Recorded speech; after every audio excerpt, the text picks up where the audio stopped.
Agents arrested Nicky Scarfo at his Atlantic City home this morning. The reputed head of organized crime in the Philadelphia area was taken to Camden to appear before U.S. District Court Judge Stanley Brotman.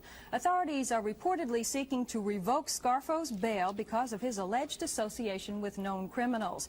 The hearing is scheduled to continue tomorrow morning. When bail was set on July 7th of 1981, Judge Brotman forbade Scarfo to leave Atlantic City without approval, and he was forbidden to have contact with people connected with organized crime.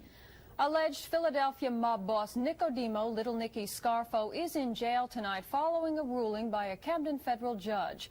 The judge revoked Scarfo's bail on a firearms conviction and ruled that he must now serve a 2-year sentence in federal prison. Brenda Flanagan reports.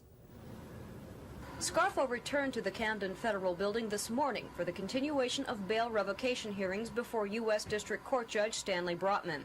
The hearings convened yesterday at the request of Robert Stewart, Chief Prosecutor for Newark's Organized Crime Strike Force, who had Scarfo arrested by FBI agents on a federal bench warrant and immediately brought to court.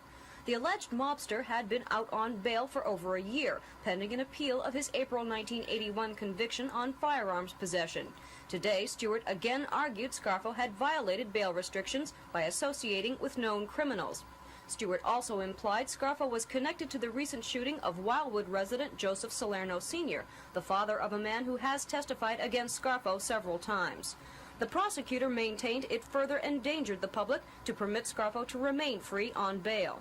But Scarfo's attorney, Robert Simone, countered that the state had no direct proof of his client's connection to the Salerno shooting. Furthermore, he argued Scarfo had met with known criminals only on a purely social basis. Although he agreed there was no sound evidence linking Scarfo to the shooting, Judge Brotman ruled Scarfo had knowingly associated with criminals, thus violating a specific condition set when Scarfo posted bail last year. He revoked that bail, and Nicky Scarfo was later led from the courthouse in handcuffs.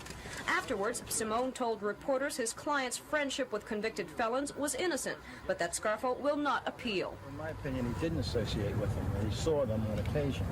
That wasn't associated, in my opinion. The judge disagrees with me, and the judge is the law. However, Scarfo's firearms conviction remains on appeal.